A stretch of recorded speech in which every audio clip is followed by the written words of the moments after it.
சென்னை பத்திரிகையாளர் மன்றத்தில் செய்தியாளர் சந்திப்பு நடைபெற்றது.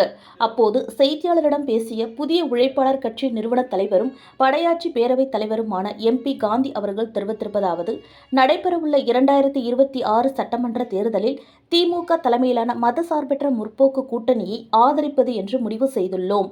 வன்னியர்களுக்கு தனி இட ஒதுக்கீடு கோரி 1986ஆம் ஆண்டு மிகப்பெரிய சாலை மறியல் நடத்தப்பட்டது.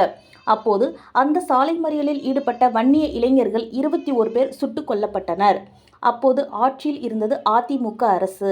பின்னர் 1989ஆம் ஆண்டு திமுக ஆட்சி அமைத்தது. அப்போது தனி இட ஒதுக்கீடு கோரிக்கையை முன்வைத்தோம். 2 மாதத்திற்குள் கணக்கெடுப்பு நடத்தி வன்னியர்கள் உட்பட 108 சாதிகளுக்கு 20% இடஒதுக்கீடு வழங்கினர். 2009ஆம் ஆண்டு தமிழகமெங்கும் உள்ள வன்னியர்கள் சொத்துக்களை ஒன்றிணைத்து வன்னியர் பொது சொத்து நல வாரியம் அமைக்க வேண்டும் என்று அப்போதைய அமைச்சர் வீரபாண்டி ஆறுமுகம் மூலம் முதல்வர் கலைஞர் அவர்களுக்கு தெரிவிக்கப்பட்டது. உடனடியாக வன்னியர் பொது சொத்து நல வாரியம் உருவாக்கி சட்ட அறிக்கையை கொடுத்தார். அதேபோல் 1987ஆம் ஆண்டு சாலை மறியலில் சுட்டுக் கொல்லப்பட்ட 21 நபர்களை தியாகி என அறிவித்து நிதியுதவியினை அரசு மூலம் இன்று வரை வழங்கப்பட்டு வருகின்றது. அது மட்டுமின்றி வைப்பு நிதியாக தலா 3 லட்சமும் அறிவிக்கப்பட்டது. அதேபோல் வன்னியர் குல ராமசாமி படையாட்சியருக்கு கிண்டியில் சிலை அமைத்தது திமுக அரசுதான். அதிமுக ஆட்சியில் குண்டடிப்பட்டு இறந்த 21 நபர்களுக்கு மணிமண்டபம் கட்ட கூறிய நிலையில் அதனை மறுத்து முதல்வர் ஸ்டாலின் அவர்கள் விழுப்புரத்தில் 21 நபர்களுக்கு சேர்த்து ஒரு மணிமண்டபம் அமைத்து தந்தனர். இதுபோல் பல நல்லது செய்து கொடுத்த திமுகவிற்கு வன்னியர்கள் வாக்கு திமுக கூட்டணிக்கு பெற்றுத்தர பாடுபடுவோம் என்று அனைத்து நிலை பொறுப்பாளர்களும் இணைந்து முடிவு செய்துள்ளோம் என்று அவர் கூறினார். வருகின்ற இந்த சட்டமன்ற தேர்தலில் நாங்கள் திமுக தலைமையிலான கூட்டணியை தமிழகத்தில் ஆதரிப்பது என்ற முடிவுக்கு வந்ததற்கு காரணம், வன்னியர்களுடைய நீண்ட கால கோரிக்கை என்பது வன்னியர்களுக்கு தனி இடஒதுக்கீடு வேண்டும் என்பதுதான். அது இந்த நாட்டு மக்கள் அத்தனை பேருக்கும் தெரியும். அதனால் 80களிலிருந்து சிறு சிறு போராட்டமாக உருவாக்கி 1987ஆம் ஆண்டு மிகப்பெரிய சாலை மறியலை இடஒதுக்கீட்டுக்காக நடத்தி காட்டியவர்கள் வன்னிய சொந்தங்கள். அப்படி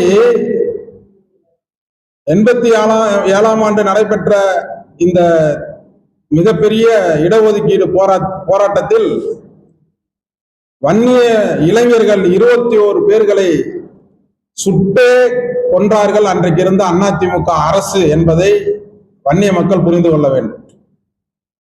அதன் பிறகு இந்த திராவிட முன்னேற்ற கழகத்தினுடைய ஆட்சி 89ஆம் ஆண்டு நீண்ட இடைவெளிக்கு பிறகு அமைந்த பிறகு முதலில் வன்னியர்களுடைய கோரிக்கையாக வன்னியர்களுடைய 20% தனியிட ஒதுக்கீட்டு சம்பந்தமாக மிகப்பெரிய ஒரு சர்வேயை 1.5 மாதத்தில் எடுத்து அன்றைக்கு இருந்த முதலமைச்சராக இருக்கின்ற முத்தமிழறிஞர் கலைஞர் அவர்கள் வன்னியர் உள்ளிட்ட 108 ஜாதிகளுக்கு 20% இடஒதுக்கீட்டை வழங்கி பெருமை சேர்த்தார்கள். அதன் பிறகு அந்த போராட்டத்தில் அதிமுக ஆட்சியில் போராட்டத்தில் உயிர் நீத்த 21 தியாகிகளையும் தியாகி பட்டியலில் சேர்த்து இன்று வரை அந்த குடும்பத்திற்கு நிதி உதவி அரசாங்கத்தின் மூலம் கிடைத்து வருகிறது. அவர்களுக்கு வைப்பு நிதியாக 89ஆம் ஆண்டு 3 லட்சம் ரூபாய் அந்த குடும்பத்திற்கு வைப்பு நிதியாக அன்றைக்கு இருந்த தமிழக முதலமைச்சர் டாக்டர் கலைஞர் அவர்கள் அறிவித்தார். அதேபோல் 2009ஆம் ஆண்டு லட்சக்கணக்கான கோடி வன்னியர் சொத்துக்கள் தமிழகம் முழுவதும் பறந்து விரிந்து கிடக்கிறது.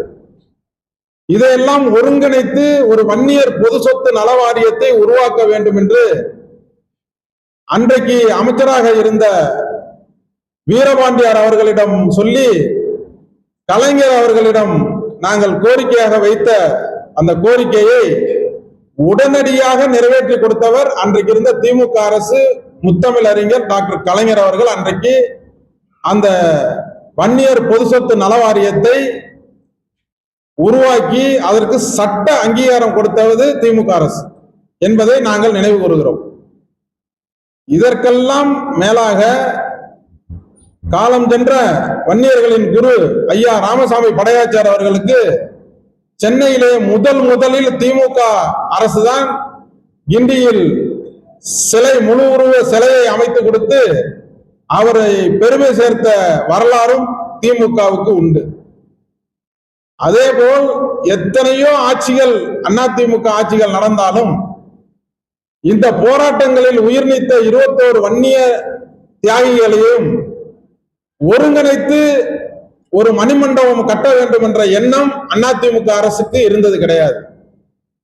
ஆனால் இந்த ஆட்சியில் முதலாக கலைஞர் அவர்களுடைய மறைவுக்கு பிறகு தமிழகத்தில் பெரும்பான்மையுடன் ஆட்சி அமைத்த மாண்புமிகு டாக்டர்